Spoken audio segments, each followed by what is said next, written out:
আসসালামু আলাইকুম, কি অবস্থা? নিশ্চয়ই ভালো আছেন। আলহামদুলিল্লাহ আমি অনেক ভালো আছি। আজকে কয়েকদিন ধরে খুলনায় মেঘলা মেঘলা আকাশ আর কিছু কিছু থেমে থেমে বৃষ্টি আসছে। আর আমি এখন যাচ্ছি ডাকবাংলা থেকে সোনাডাঙ্গা পর্যন্ত। আর এখানে দেখতেই পাচ্ছেন যে আমি অটোতে উঠছি, কিন্তু প্রাইভেট কারে ফিল পাচ্ছি। যাই হোক, স্টার্টিংটা দেখেই বুঝে পারছেন যে মনে হয় যেন আমি অটোতে উঠছে, মনে হয় গাড়িতে। যাই হোক, আর হাতে একটা ফোন ছিল, সেটা আমি তাকে বললাম যে চলতি অবস্থায় কোনো ফোন দেওয়া যাবে না।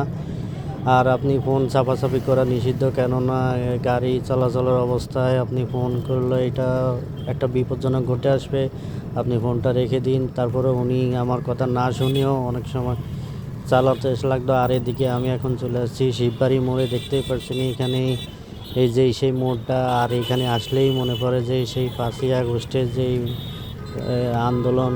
আর এখানে এখন ফাঁকা হয়ে আছে, আর এদিকে বৃষ্টি হয়েছে, আর এখানে অল্প বৃষ্টিতেই পানি উঠে যায়। আর এদিকে দেখতেই পারতেছেন এখন আমি যাব সোনাডাঙ্গা বাস স্ট্যান্ডের দিকে। আর এখানে একটানা বৃষ্টি হলেই হাঁটু পরিমাণ পানি হয়ে যায়, আর অটো গাড়ি চলাচল সবই চলতে কষ্ট হয়ে যায়।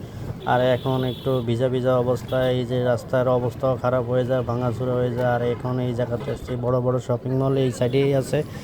এই যে কিছু কেনাকাটা করতে চাইলে আপনারা এখানে চলে আসবেন, এখানে সব কিছুই পাওয়া যায়। আর এখন আমি যাচ্ছি বাসার দিকে, আর এই যে অটোতে করে চলে যাব এখন। আর এখন কিছুটা রাস্তা ফাঁকা আছে বৃষ্টির কারণে, লোকজন কম। আর এদিকে এই যে আমি চলে আসছি, আর বেশি দূরে নেই। এই যে কিভাবে যে রাস্তা পার হয়, ফোনে কথা বলে যে রাস্তাগুলো পার হয়, যে এত রিক্সের কারণে। যাক, ভিডিওটি ভালো লাগলে অবশ্যই শেয়ার করবেন।